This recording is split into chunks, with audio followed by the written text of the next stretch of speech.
For those who are struggling with Omega, this is probably your worst fear, the MRV Missiles. But do not fear, KS and K is here. I'll show you how to survive the MRVs and other bullshit attacks from Omega.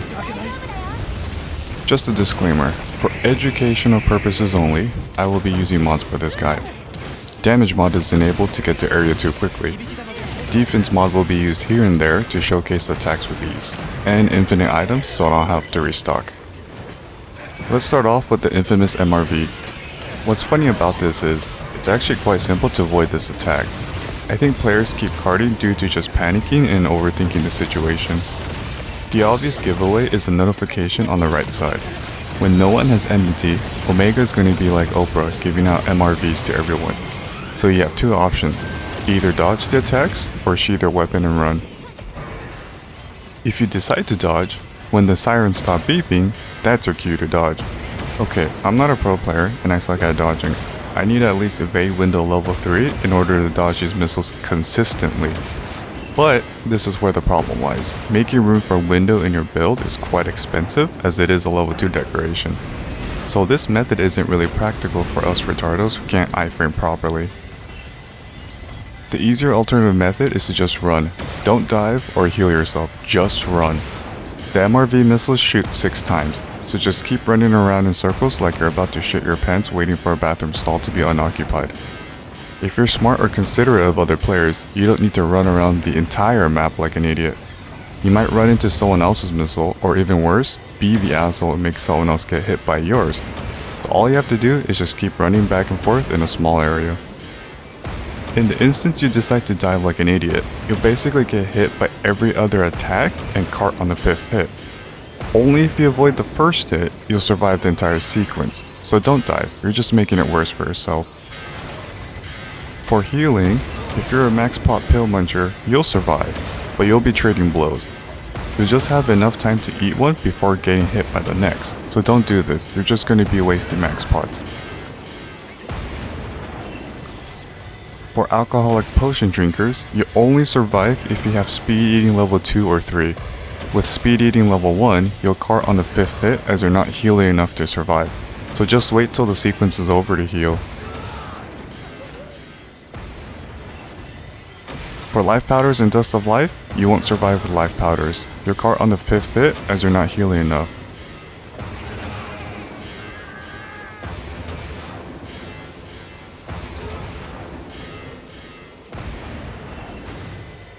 Only heal yourself and others if you're able to avoid getting hit. I still don't recommend doing this as the timing is very precise. For support players, only risk doing this if you know you can survive and be able to save others from carting. So all in all, the best thing to do is just keep running in one area and heal after it's over. Hey, I'm retarded and I didn't sheath my weapon in time for the MRVs, what can I do? Well, if you can't dodge properly, you only have two options. After taking the initial hit, you can call for an ambulance after the next hit. Anything before would make you cart.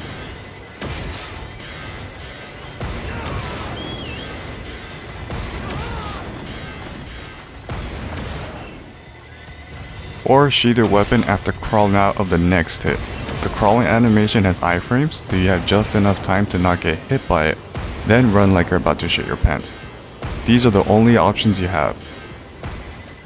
Unfortunately, heavy bowguns are the only weapon class that needs quick sheath level 3 to survive the running option. Gives you barely enough time to avoid the damaging hit. For those who can guard, you're probably giggling at the less fortunates running around, but some of you are actually in a far worse situation than us, unless you're a lance or gun lance. And if you're expecting to get healed, you're shit out of luck. In context, if no one has enmity, you're on your own. The support hunters cannot heal you, they are literally running for their lives. If you do have enmity, you better pray someone will heal you. At full health with 420 defense, here are the comparisons with and without the guard skill. Lance and gun lance, you're safe with guard 3. Everyone else, you're dead. But level 2 makes it worse for greatsword, lance, and gun lance for some reason. It's probably due to losing the exact amount of stamina, which results in not being able to guard. And here is guard up with and without the guard skill. Lance and gun lance will be alive with guard 3 while everyone else is dead. If you hold the guard button the entire time, you don't recover stamina, so if you guard only when the attack hits, you can gain some stamina back and potentially have enough to block another attack. And here are the results for attempting perfect guards. These results aren't exactly accurate as it depends on how well you can perfect guard or not. But all weapons do show improvements, however, Greatsword and Charge Blades will still die. Sword and Shield can barely survive with guard 1 or 3, but having both guard up and guard at level 3 will let you walk it off.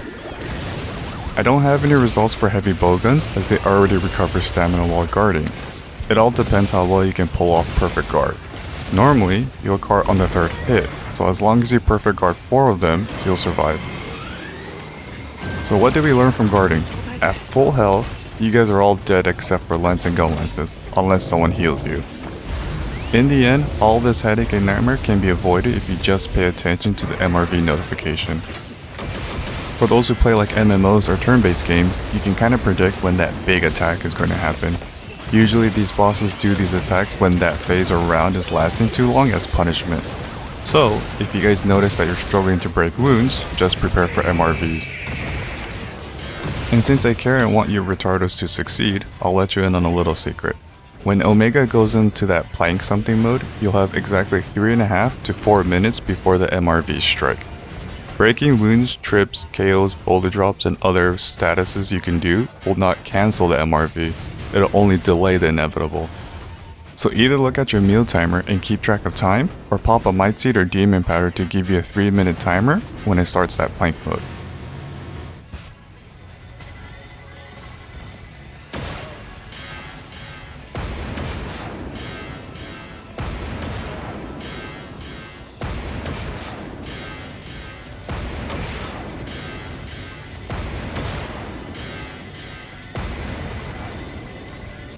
Then after the initial MRV strike, you'll have about a minute to a minute and a half before the next MRV strikes. It keeps repeating that minute schedule until 3 wounds are broken or stops the plank mode in general. Now that you know there's a timer, it should be a lot easier for you guys to predict and prepare for the MRVs. On to the next, the Tantrums. For those who are observant, you probably already know that it moves in like a clockwise square sequence.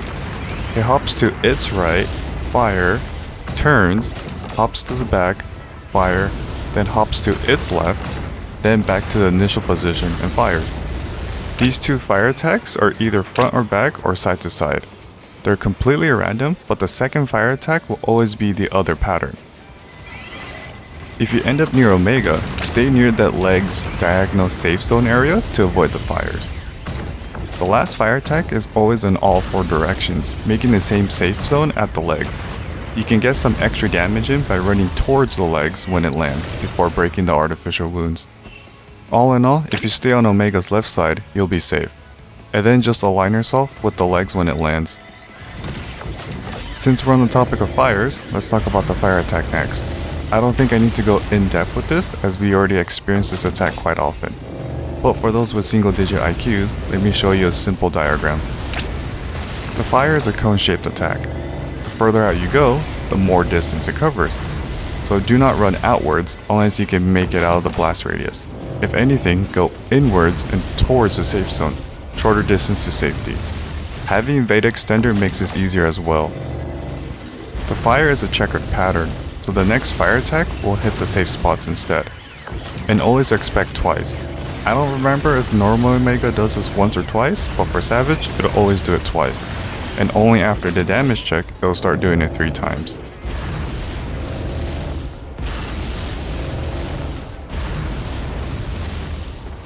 Speaking of 3 times, Omega's dash.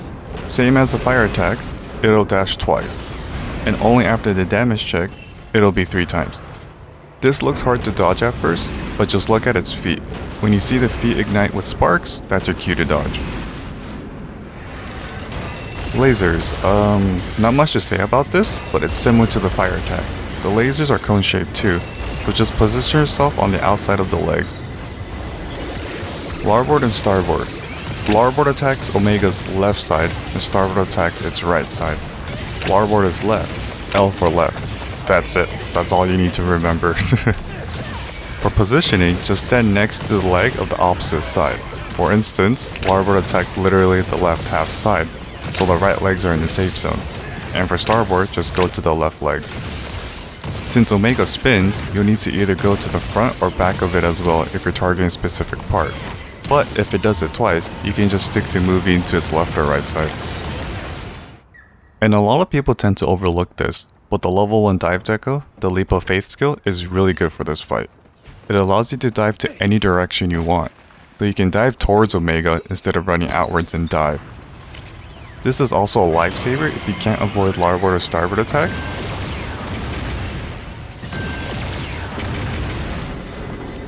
Getting cornered by a tracking beam or any other attacks in general.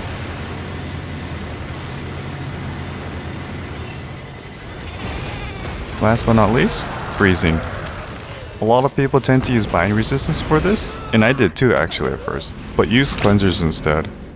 Cleansers will instantly break you free, so no need to spend 3 level 1 decos for it. Also, bind resistance level 3 launches you out in a direction you can't control, so this might put you in a worse situation, like up against the wall, into a mustard bomb, or off a small ledge, which results in a longer launching animation.